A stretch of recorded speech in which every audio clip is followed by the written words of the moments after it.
Honda CG 125 bike में अक्सर engine side से ऑयल लीक होना शुरू हो जाता है। दोस्तों, इससे किस तरह से बचना है और क्यों ये ऑयल लीक होना शुरू हो जाता है, तो इसके क्या क्या नुकसान होते हैं, इसी वीडियो में मैं आपको तफसील के साथ बताऊंगा। अस्सलाम वालेकुम दोस्तों, मैं हूं कलीमुल्लाह फरत और आप देख रहे हैं कलीम ऑटो यूट्यूब चैनल। तो दोस्तों, 125 सीसी बाइक में जब ये साइड से मैग्नेट सील और रिंगों की लीकेज होती है, तो इसका क्या तरीकाकार है। अक्सर मेरे दोस्त इस चीज़ का शिकार होते हैं कि हर ट्यूनिंग में इसकी सील और रिंगों को तब्दील करना पड़ता है, यहाँ से ऑयल लीक होना शुरू हो जाता है। तो हमेशा अच्छे मैकेनिक का ही इंतखाब करें। अगर आपकी बाइक का मैकेनिक अच्छा होगा तो ऐसे फॉल्ट पैदा बहुत ही कम होंगे। तो आप खुद भी अपने बाइक के इंजन का जायज़ा लिया करें। अगर कहीं से भी छोटा मोटा फॉल्ट नज़र आए या फिर लीकेज नज़र आए तो उसको फौरी ठीक करवाएं। अगर आपकी बाइक का मीटर ठीक नहीं है तो ये उन बाइक में फॉल्ट पैदा होता है जिन बाइक के मीटर ठीक नहीं होते। तो अंदाजे के साथ जो ऑयल तब्दील करवाते हैं तो उनको ऐसी मसलों का सामना करना पड़ता है। तो मैग्नेट को हम बाहर निकाल चुके हैं, अब हम कॉइल प्लेट को बाहर निकालेंगे। 3 अदद यहाँ पर बोल्ट लगे होते हैं,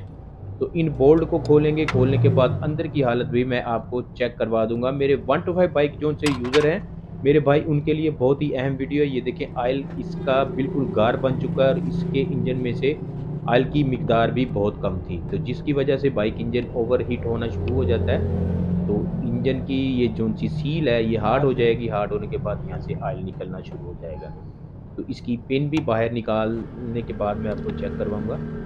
ये देखिए, केम की पिन भी यहाँ पर जल चुकी। यानी कि किसी भी मसले से अगर मीटर बंद होता है, ख़राब होता है, तो हम उसी को वहीं पर छोड़ देते हैं और अंदाजे के साथ ऑयल को तब्दील करवाना शुरू कर देते हैं, जबकि ऐसा गलत है। मीटर से आपको इंजन की रीडिंग का पता चलेगा कि आपकी बाइक कितने किलोमीटर चल चुकी है। ये देखें, यहाँ पर ये बैलेंसर होता है जिसने वेट को बैलेंस रखना होता है, इसको भी हम खोलेंगे। तो अक्सर मैकेनिक ये देखिए यहाँ पर सील और रिंग को चेंज कर देते हैं, लेकिन इस बैलेंसर के ऊपर जो रिंग होता है उसको तब्दील नहीं करते।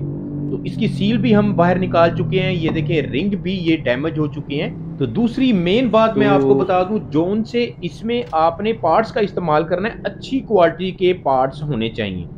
तो ये केम वाली पिन के ऊपर भी ये देखिए रिंग लगा होता है, इसको भी हम बाहर निकालेंगे। तो यहाँ पर ये देखें, इसको वॉश करने के बाद मैं आपको चेक करवा दूं, जब बाइक ओवर हीट होती है तो इसके रिंग और सील, ये देखिए पिन यहाँ पर सीज होने वाली थी।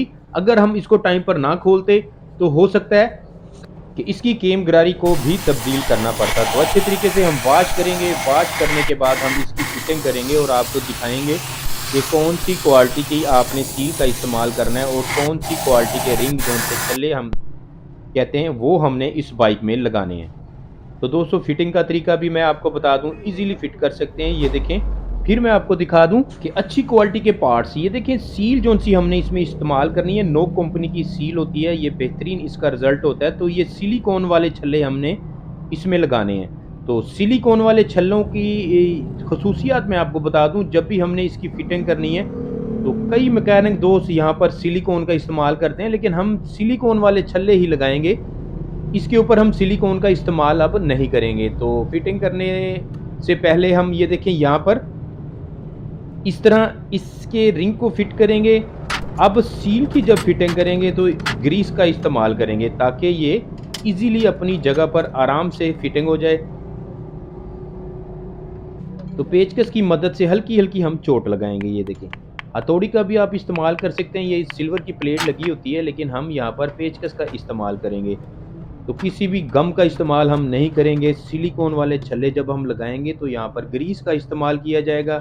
दोस्तों, अगर आप टेक्निकल ज़हन रखते हैं, इस चीज़ का शौक़ रखते हैं और आपके पास औजार हैं, तो मेरी वीडियो वॉच करने के बाद इंशाल्लाह आप खुद ही फिटिंग कर सकते हैं और ऐसी झंझट से हमेशा हमेशा के लिए छुटकारा हासिल कर सकते हैं। ये पिन सीज हो चुकी थी, ये देख सकते हैं आप, ये इतनी हीटअप हो चुकी है कि यहाँ पर ये सीज होने ही वाली थी, आपको नज़र आ रहा होगा। तो यहाँ पर हम ग्रीस लगाएंगे। ग्रीस लगाने के बाद इसकी फिटिंग करेंगे। दोस्तों, अगर ये लोहे वाली पिन का ये हाल हो चुका है तो छल्लों और रिंगों का क्या हाल होगा और सील का क्या हाल होगा। जब बाइक ओवर हीट होती है तो ये छल्ले डैमेज हो जाते हैं और सील हार्ड हो जाती है। तो जब सील हार्ड होगी तो उसनी जोन सी उसकी पकड़ होती है, गिरफ्त होती है, वहाँ से ऑयल निकलना शुरू हो जाएगा। हार्ड होने की वजह से उसने अपनी पकड़ को छोड़ देना है। तो बैलेंसर को हमने यहाँ पर सबसे पहले फिटिंग करनी है। वेट बैलेंसर को फिट किया है हमने, यहाँ पर पिन की भी फिटिंग हो चुकी है। स्प्रिंग को लगाएंगे। अब हम इसी तरीके से प्लेट को लगा देंगे। तो यहाँ पर 3 बोल्ट लगे होते हैं, बोल्ट टाइट करते वक्त हमने इस चीज़ का ख्याल रखना है कि एक ही बोल्ट को नहीं टाइट करना है, बराबर हमने तीनों को टाइट करना है। तो इस तरीके से आप इंशाल्लाह 100% अपनी बाइक की ये जो सी लीकेज की झंझट है हमेशा हमेशा के लिए छुटकारा हासिल कर सकते हैं। दोस्तों ये उन बाइक में ये मसला पैदा होता है जो अपनी बाइक का ऑयल टाइम पर तब्दील नहीं करवाते, या फिर इंजन में ऑयल कम होता है, या फिर तीसरी बात जो अहम है वो मैं बता दूं, या फिर जो लंबा सफ़र करते हैं। मिसाल के तौर पर 2 घंटे का या फिर 3 घंटे का मुसलसल जिसने सफ़र करना है तो उनको भी ऐसे मसलों को हैंडल करना होगा। इसलिए लंबे सफ़र करने वाले हमेशा अपनी बाइक को जगह जगह पर रेस्ट दें ताकि ऐसे लीकेज का मसला पेश ना आए। तो दोस्तों इसकी फिटिंग मुकम्मल हो चुकी है। अब हम स्टार्ट करने के बाद आपको इसका रिज़ल्ट चेक करवाएंगे।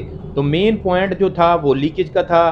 तो ऑयल टाइम पर तब्दील होना, लंबे सफ़र में दौरान सफ़र में आपने बाइक को रेस्ट देना है, उसके बाद ऑयल का इंजन में कम निकलना। तो 3 वजूहात से इसमें लीकेज का मसला पैदा होता है। दोस्तों अगर आप ऐसी वीडियो में इंटरेस्टेड हैं, आप हमारे चैनल को विज़िट करें। ऐसी